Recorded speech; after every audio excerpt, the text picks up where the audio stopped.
अशहदु अल्ला इलाहा इल्लल्लाहु वहदहु ला शरीका लह व अशहदु अन्ना मुहम्मदन अब्दुहु व रसूलुहु अम्मा बाद फ़ौज़ु बिल्लाहि मिनश शैतानिर रजीम बिस्मिल्लाहिर रहमानिर रहीम वमा अर्सलनाका इल्ला रहमतल लिल आलमीन। राज राजाओं को शाहों को सलामत शाही, राज राजाओं को शाहों को सलामत शाही। एक हो जाओ सभी एक है अल्लाह सबका, सारे आलम के लिए सरवरे आलम एक है। सारे अवतारों नबियों को खुदा ने भेजा, उन पर नाजिल हुई सारी किताबें सच है। अपने अल्लाह को करो याद सब मिलकर एक जा। ब्रह्मानंदम परम सुखदम केवलम ज्ञानमूर्तिं द्वंद्वातीतं गगनसदृश्यं तत्त्वमस्यादिलक्ष्यम्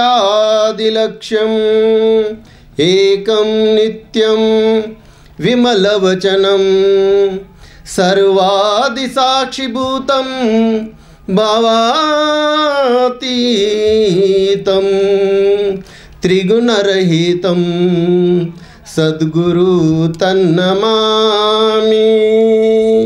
गुरु ब्रह्मा गुरु विष्णु गुरुदेवो महेश्वरा, गुरु साक्षात् परब्रह्मा तस्मै श्री गुरुवे नमः नमः नमः। महाजनलारा, मेरे को तेलुगु में तहरीर करने के लिए बोलिए 5 मिनट। महाजनलारा, ఈరోజు హజరత్ మౌలానా సిద్దిక్ దీన్దార్ చన్నబసవేశ్వర్ గారి అవతార దినోత్సవము సందర్భంగా ఈ ప్రోగ్రాంని ఏర్పాటు చేయడం జరిగినది. ఈ చన్నబసవేశ్వర్ 1924లో 7వ తారీఖు నాడు ఫిబ్రవరి నాడు ప్రకటించడం జరిగినది. 1924 ఫిబ్రవరి 7 నాడు మల్ఖానా ఇలాకాలో ముస్లిమ్స్లను మృతి చేయడం జరుగుతున్నది. అలాంటి సమయంలో మా గురుగారైన గదగ్లో గదగ్ పట్టణంలో ధ్యాసలో కూర్చుంటారు దీక్షలో. ఏంది ముహమ్మద్ సల్లల్లాహు అలైహి వసల్లం వారి ఒక వాళ్ళని ఇట్లా ఈ ముస్లిం సోదరులను ఇట్లా మృతి చేయడం జరుగుతున్నది, కన్వర్ట్ చేయడం జరుగుతున్నది అని చాలా బాధాకరంగా దీక్షలో కూర్చుంటారు. అప్పుడు 20 రోజుల తర్వాత ఆకాశవాణి వస్తుంది, చన్నన్న చన్నబసవేశ్వర్ తూహి దీన్దార్ చన్నబసవేశ్వర్ అని. అసలు మా గురుగారు సయ్యదు సాదాత్ అల్ హసనీ వల్ హుసేనీ, కానీ ఈ పేరు చన్నన్న చన్నబసవేశ్వర్ అంటే ఏంది అని చూస్తే కన్నడి కాలజ్ఞానంలో రాయబడి ఉన్నది. 1924లో గదగ్ మైదానంలో దీన్దార్ చన్నబసవేశ్వర్ వస్తారని రాయబడి ఉన్నది. అదే సమయంలో గురుగారు అక్కడ పోయి ఆ గదగ్ మైదానంలో తన స్వరూపాన్ని ప్రకటించినారు. ఏమని? నేనే దీన్దార్ చన్నబసవేశ్వర్ని. ఏ అయితే మీ పోతి పురాణంలో రాయబడి ఉన్నది 56 శరీరక చిహ్నాలు, 96 ఆకాశ చిహ్నాలు, ఇవన్నీ చూపెట్టినారు వాళ్ళకి. చూపెట్టి మీరు ఎవరైతే మీరు వేచి చూస్తున్నారో ఆ దీన్దార్ చన్నబసవేశ్వర్ నేనే. కాబట్టి మీరందరూ నా మాట విని నా అడుగుడు జాడలు నడవండి, ఆ కల్కి అవతార మహాపురుషుని యొక్క మహామంత్రాన్ని చదవండి అని ప్రకటించినారు. అప్పుడు దాదాపు 700 పెద్ద పెద్ద పండితులు ఇస్లాంలో చేరినారు. కానీ ఇక ఒక ప్రశ్న ఏర్పడినది.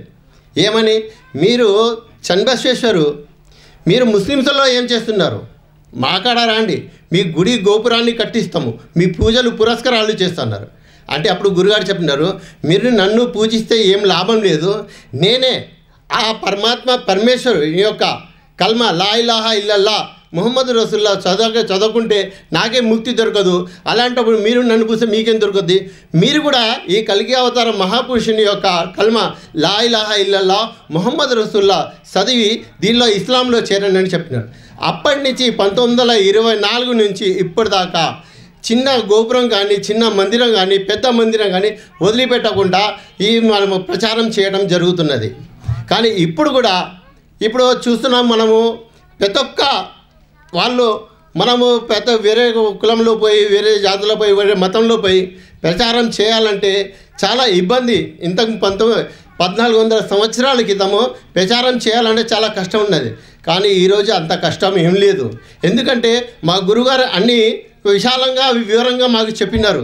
ఏ విధంగా పోతి పురాణాలలో ఏమేమి రాసిన్నాయి, వాళ్ళ కాలజ్ఞానంలో రాసిన్నాయి.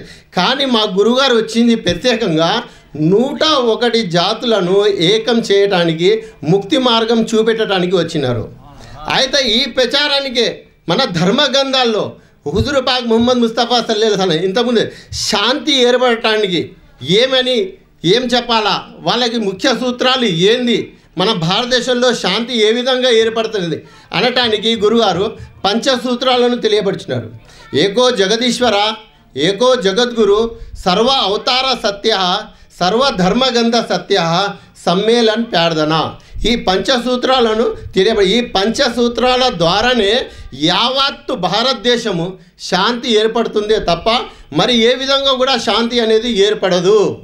ఈ 5 పంచసూత్రాలు ఇది మన నోటితో ఉట్టి చెప్పడం కాదు, ఏదో భక్తిలో చెప్పడం కాదు, ధర్మగ్రంథాల ఆధారంగా మనము వాళ్ళకి చెప్పినట్లయితే వాళ్ళు మనకి ఇస్లాం ధర్మంలో రాగలదు. కానీ ఇస్లాం ధర్మము ఎవరికి ఎప్పటికీ కూడా కన్వర్ట్ చేయదు, కంప్లీట్ చేస్తుంది. ఎందుకంటే ఇది సముద్రం మహాతీర్థం, ఇది ధర్మం అనేది, ఇస్లాం ధర్మం అనేది. అయితే ఏకో జగదీశ్వర గురించి ప్రతి ధర్మగ్రంథాల్లో రాయబడి ఉన్నది. కాకపోతే భాషా భేదం ఉండటం వల్ల ఎవరు కూడా దాన్ని అర్థం చేసుకోకుండా ఏదంటే పానీ అంటే ముస్లిమ్స్ వాళ్ళది, నీళ్ళు అంటే హిందువులది, వాటర్ అంటే ఆంగ్లేయులది అని అర్థం చేసుకుంటున్నారు. కాబట్టి ఈ భాషా భేదాన్ని తీసేసి మనం వాళ్ళకి చెప్పినట్లయితే వాళ్ళు మన ఇస్లాం ధర్మం వైపు రావచ్చు. మన పని ఏంది, వాళ్ళ దాకా మనం ప్రచారం చేయాలా. దాని తర్వాత వాళ్ళు వచ్చినా రాకపోయినా బాధ్యత వాళ్ళది. ఏకో జగదీశ్వర, ఏవో నా ద్వితీయో, యతస్థేన బ్రహ్మాన విష్ణు, సూర్యోన అగ్ని చంద్ర తారక. ఆ పరమాత్మ పరమేశ్వరుడు ఒకే ఒక్కడు అని ప్రతి ధర్మగ్రంథాల్లో కూడా రాయబడి ఉన్నది. ఖురాన్లో కూడా అదే రాయబడి ఉన్నది, బైబిల్లో కూడా అదే రాయబడి ఉన్నది, అన్ని వేరే ధర్మగ్రంథాల్లో కూడా అదే రాయబడి ఉన్నది.